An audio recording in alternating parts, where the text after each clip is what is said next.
Assalamualaikum warahmatullahi wabarakatuh. Kali ini kita akan membahas tentang force vibration, yaitu getaran di mana getaran terjadi akibat gaya yang ada pada bidang tersebut secara terus-menerus. Pada contoh ini kita bisa melihat ada pompa yang berada di atas bantalan. Kita bisa lihat bantalannya bergetar dan pompa kita anggap sebagai force atau gaya yang mengakibatkan bantalan itu bergetar.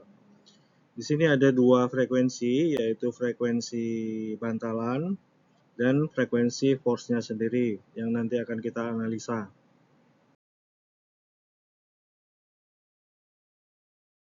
By definition, bisa kita katakan force vibration adalah gerakan bolak-balik yang berulang, di mana gerakan bolak-balik itu terganggu oleh gaya atau gerakan dari luar. Perbedaan antara getaran bebas dengan getaran yang ada gayanya itu kalau getaran bebas ini poin mas hanya kita tarik satu kali lalu kita lepas, kemudian terjadilah getaran karena si pegas akan mengembalikan ke titik setimbangnya. Jadi getaran bebas ada gaya tapi hanya terjadi satu kali di awal, sedangkan force vibration ada gaya yang berada di situ terus, yang mengakibatkan getaran yang terus-menerus, seperti contoh pompa yang ada di atas bantalan. Ya. Jadi diagram bebasnya kita bisa gambarkan seperti ini, ada force yang menekan atau menarik poin mas, lalu ada pergerakan dari poin masnya sendiri. Sekarang kita perhatikan persamaan geraknya, ya. Jadi persamaan geraknya di sini tidak nol, persamaan geraknya tidak nol, ya, tetapi sama dengan gaya yang dari luar, ya. Kalau getaran bebas maka persamaan gerak ini sama dengan nol. Sedangkan kalau force vibration maka persamaannya sama dengan force yang ada di poin mas. Oke. Lalu kita bisa lihat berarti akan ada dua frekuensi karena force ini berubah-ubah terhadap waktu, berarti ada frekuensi dari force-nya dan kita juga sudah punya frekuensi natural dari benda yang bergetar itu sendiri, ya. Jadi di sini ada dua frekuensi. Nah, rumus jaraknya atau rumus perubahan amplitudo itu sama dengan amplitudo dikali sin omega t. Ini kita sudah tahu, ya. Sini beberapa buku menulisnya omega n, ya. Maksudnya natural. Lalu si force-nya juga berubah-ubah terhadap waktu. F sama dengan sin omega t. Di sini beberapa buku menulisnya omega aja atau ditulis dengan omega huruf kecil gini, ya. Nah, jadi omega yang ini sama omeganya ini nggak sama nilainya. Itu dua hal yang berbeda, ya. Jadi ini adalah frekuensi dari poin mas, ini adalah frekuensi dari force-nya. Nah, di sini amplitudo ditulis tidak dalam huruf A, ya, tapi ditulis dalam huruf X besar, ya. Kalau kita bilang amplitudo, maka nilainya konstan. Kalau kita simbolkan A, ini nilainya konstan. Sedangkan kalau kita simbolkan X, ya, dia menulisnya X besar untuk membedakan dengan ini, X kecil. Nah, berarti ini bisa aja nilainya berubah-ubah. Ya, berubah-ubah tergantung apa? Tergantung frekuensi force dan tergantung frekuensi si poin mas, ya. Jadi di sini ada beberapa simbol baru. Ini harusnya omega huruf kecil, bukan omega gini, ya, untuk membedakan dengan yang ini. Nah, pada persamaan tadi kita ada M dikali percepatan ya. Jadi percepatan adalah turunan kedua dari jarak. Nah, ini turunkan jadi kecepatan, kita turunkan lagi jadi percepatan. Nah, jadi kita dapatkan turunan percepatan itu seperti ini. Nanti kita akan masukkan ke rumusnya. Oke, kembali kita lihat gaya-gaya yang bekerja. Ada F ini dan ada X ini ya. Persamaan geraknya ini M dikali percepatan, K dikali jarak, lalu ada Ft ya. Nah, kita masukkan rumus percepatan. Ini tadi sudah saya buat di slide sebelumnya. Rumus percepatan adalah ini omega dikali X sin omega T ya. Omega kuadrat dikali X sin omega T. Itu adalah percepatan. Dan jarak adalah X dikali sin omega T ya. Ini gampangnya ini omega n, ini omega n, ini omega n ya. Ini gambar apa? Kita udah salah nulis simbol. Ini omega force berbeda dengan omega ini ya, nggak sama ya. Saya koreksi jadi seperti ini. Oke.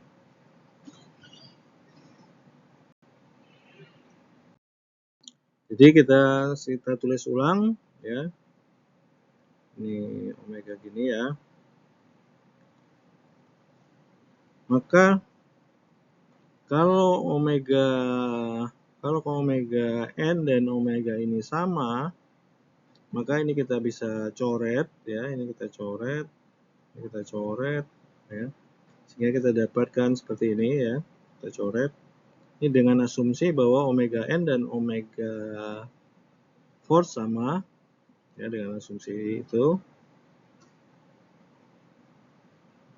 Maka ini sin omega T kita coret, maka kita dapatkan seperti ini ya. Di sin omega T-nya hilang, maka kita dapat rumus baru seperti ini. Lalu saya atur ulang, saya bikin X dibagi F ya. X dibagi F sama dengan 1 dibagi K kurangi omega N ya.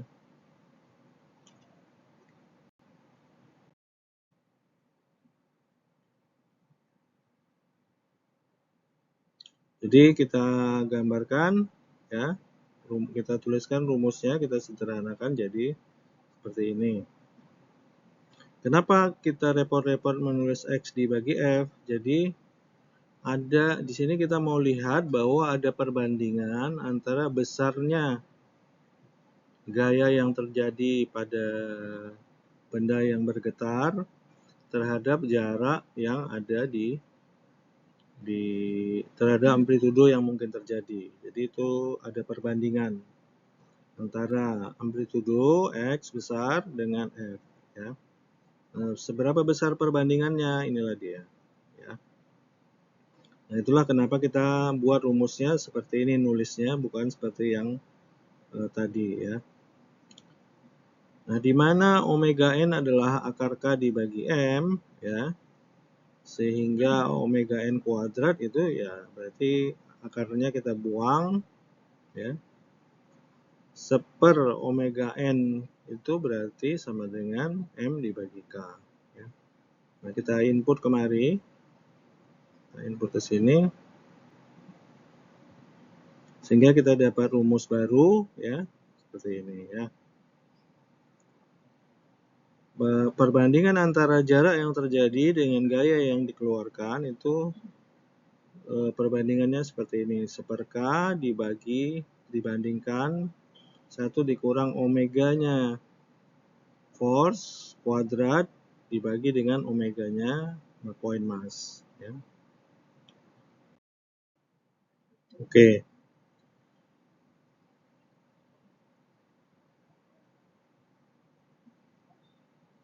Ya. Jadi kita konsentrasi pada perbandingan X dengan F ya.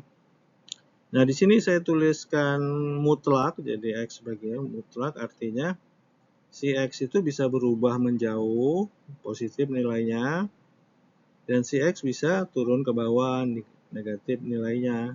Ya. Nah, untuk menyederhanakan persoalan, kita bikin mutlak karena kita mau tahu perbandingan gesernya X terhadap besarnya gaya. Ya.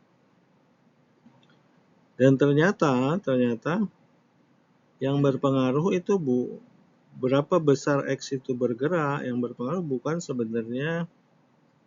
saja terhadap force-nya, tapi juga berpengaruh terhadap frekuensinya. Ya. Kita coba buat grafiknya, ya. Kita coba buat grafiknya bahwa nanti kita bisa lihat bahwa ada frekuensi rasio, ya, ada frekuensi rasio antara frekuensi rasio X dengan frekuensi rasio F, ya. Nah, itu mempunyai pengaruh apa terhadap getaran? Ya. Oke, saya buat grafik aja ya. Ini perbandingan X dibagi F, amplitudo dibanding dengan F-nya, ya. Lalu dengan omega force-nya, ya, dengan omega force-nya. Nah, umpama omega force itu bisa beda-beda, ya. Bisa kita rubah force itu berapa nilai frekuensinya. Sedangkan sistem frekuensinya nggak bisa kita rubah. Dia sudah berbasis pada akar K dibagi M. Bisa dirubah, Pak? Bisa. Kalau mau kita rubah, berarti kita merubah M atau merubah K. Ya. Tapi kebanyakan sih enggak. Contoh lah, gedung bertingkat 5, misalnya Royal itu, bisa kita rubah frekuensinya? Enggak bisa. Kan berarti kita nambahin berat gedung gitu ya. Artinya secara teoritis omega n itu sudah fix, ya, tergantung dari kondisi barangnya. Yang bisa kita rubah sebenarnya frekuensi dari force-nya. Jadi pada contoh tadi ada bantalan, ada pompa. Si bantalan ini kan sudah fix. Misal kita taruh di lantai, berarti bantalannya itulah lantai itulah, ya. Nah, si pompa ini yang mesti kita otak-atik frekuensinya, ya. Oke, jadi umpamalah frekuensi dari bantalan itu adalah omega n, posisinya di sini, ya. Posisinya di sini. Nah, apa yang terjadi kalau frekuensi force-nya itu kita geser? Ya, jadi ada frekuensi force di sini dan ada frekuensi force di sini, ya. Ada frekuensi force yang lebih kecil dari omega n, ada force frekuensi yang lebih besar dari omega n, ada force frekuensi yang sama dengan omega n. Nah, kita lihat apa yang terjadi. Ya. Jadi ada 3 kondisi ya, 1, 2, 3. Oke.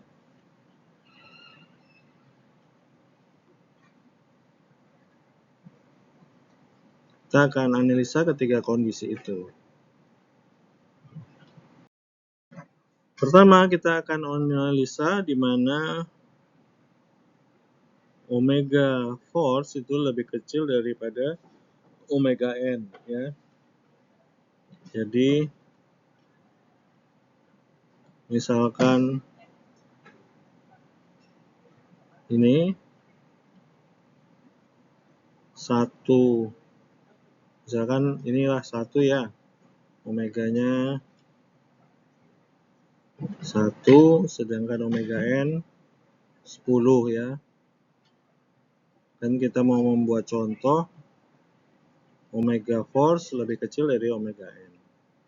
Berarti 1 kuadrat, ya, 1 kuadrat dibagi 10 kuadrat, jadi 1/100 ya, 1/100. 1 dikurangi 1/100 ya 0,99 ya, jadi masih 1 lah ya kan, sehingga besarnya amplitudo dibandingkan dengan gaya itu kira-kira ya 1/k ya kan. Jadi kalau ini 1 berarti ini kan nilainya segini ya, ini dibagi 1, jadi dia maka X bagi F nya cuma 1/k, enggak terlalu besar ya. Nah, ini analisa di mana omega force lebih kecil dari omega n, maka perbandingan ini amplitudonya itu nggak jauh-jauh dari 1/k. Oke. Nah, ketika omega udah sama dengan omega n ya, umpama omeganya n itu tadi 10 ya. Nah, omeganya 10 juga kan, kurang lebih sama kan, atau 9,9 ya. Kita bilang 10 lah. Berarti 10 kuadrat dibagi 10 kuadrat 1 dong. 1 berarti 1 kurang 1 0 dong. Nggak bisa ya, berarti limit mendekati 0 lah. Limit mendekati ke 0, 1/k dibagi 0, maka dia akan mendekati tak hingga. Jadi nilainya jadi besar sekali. Ya.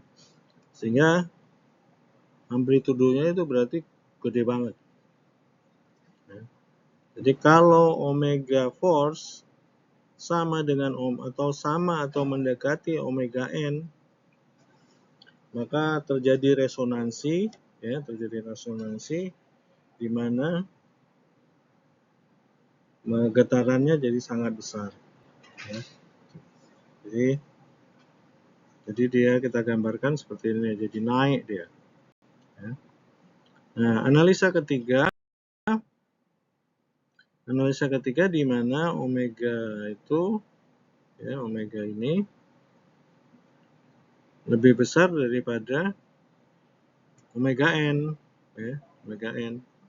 Maka getaran itu makin lama makin kecil, bisa mendekati 0 ya.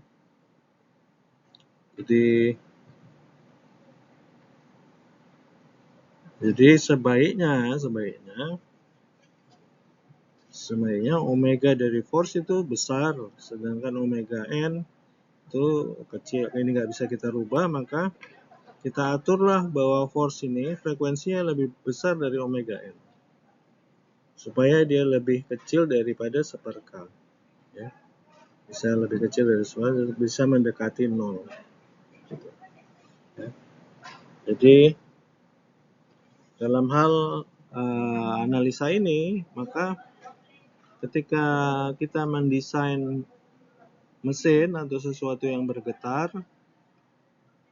pertama kita harus ukur dulu frekuensi natural dari di mana benda itu akan diletakkan ya. Nah, kita hitung frekuensinya berapa. Nah, nanti kita carilah mesin atau force dari luar yang lebih besar dari omeganya barang itu, sehingga ketika nanti barang itu diletakkan tidak terjadi getaran yang berlebihan ya. Tampilkan lagi gambar pompa yang ada bantalannya tadi ya. Nah, bantalan pompa itu frekuensinya 11,8 ya. Perhatikan ketika frekuensinya sama, si pompa itu jadi kocak banget ya, karena sudah terjadi resonansi. Kalau gini jadinya, maka pompa jadi cepat rusak dan bantalan juga cepat koplak jadinya ya.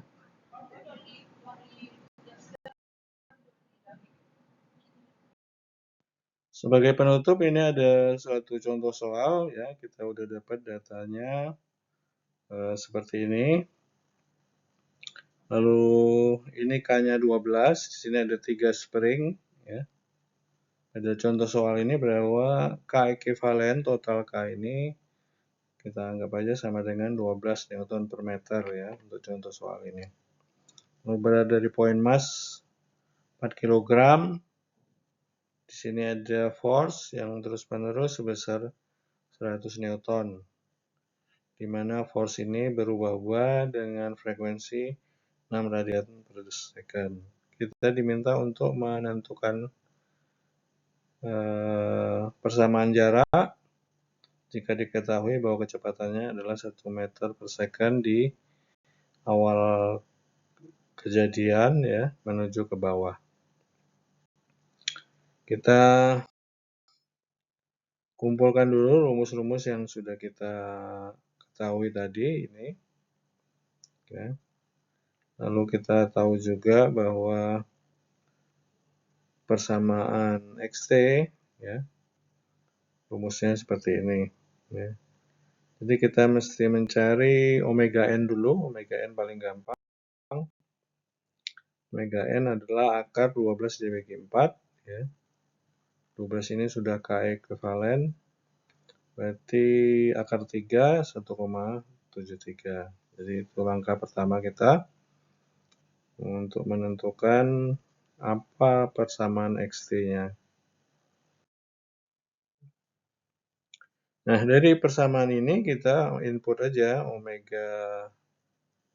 omega force 6 radian per detik, berarti 6 kuadrat dikali masanya 4 dikali X tambah 12 X sama dengan 100, ya. Jadi di sini ada satu persamaan, ada satu variabel, yaitu variabel X besar. Jadi kita bisa tahu X-nya adalah 0,758. Jadi kita substitusi saja dan dapatkan nilainya segini. Oke. Kemudian dari data-data ini, ya, WN omega n-nya adalah square root 3 atau tadi 1,7 berapa, ya. Lalu X-nya 0,758 lah kita bilang, ya. Lalu kita bisa dapatkan bahwa XT adalah 0,578 sin omega T, ya. Ini akar K dibagi N. Atau keliru kita.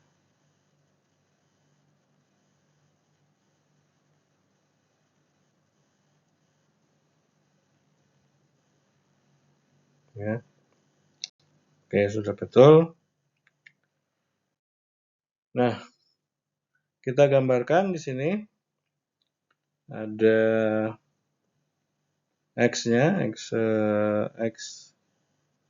force-nya yaitu 100 dikali sin omega T-nya dia, omeganya 6, ya. Maka kita dapat SP-nya yang ini, warnanya ini kayaknya nggak salah, ya. Lalu X point mass-nya ini, berarti itu ini. Oke. Nah, karena force-nya ada di situ terus, berarti omega force-nya dijumlahkan dengan omega point mass-nya. Sehingga kita dapat X totalnya. Inilah dia X totalnya, ya. Totalnya ini jumlah dari frekuensi point mass dengan frekuensi dari force-nya. Kita dapatkan. Jadi ini sebenarnya ada resonansi sedikit, ya, di mana ini kita jumlahkan, maka kita dapat ini. Ada resonansi sedikit. Jadi dari analisa ini kita harus merubah X force-nya, ya. X force-nya, frekuensinya coba kita rubah. Nah, kita buat sedemikian rupa mendekati dari X omega n-nya. Jadi dengan kata lain nanti akan terhilangkan satu sama lain, ya. Jadi penting memahami force vibration. Kita harus bisa membandingkan antara frekuensi force dengan frekuensi natural. Nah, dari situ kita bisa memperkecil getaran yang mungkin terjadi. Ya, jadi kalau ada 2 getaran, tidak berarti bahwa getarannya lebih besar. Bisa jadi lebih kecil dari kalau cuma 1 getaran. Sebagai contoh, kalau kita punya airbud itu, airbudnya handphone itu, dia punya noise cancellation. Jadi kalau ngomongnya Pak Is ini ada noise cancellation, maka ketika di belakang suara Pak Is ini ada suara-suara, maka si noise cancellation membuat suara-suara seperti itu juga yang serupa untuk mengcancel. Jadi mengcancel suara bukan berarti suaranya itu dihilangkan, enggak. Mengcancel suara berarti suara itu digandakan. Jadi dibuat suara baru, nah, tetapi frekuensinya digeser sedemikian rupa sehingga ketika jumlah nanti nilainya jadi 0 sehingga noise-nya tercancel, ya. Karena noise itu juga bagian dari getaran. Oke, gitu kuliah kita hari ini. Nanti untuk PR-nya akan Pak Is WA, ya. Sekian, wassalamualaikum warahmatullahi wabarakatuh.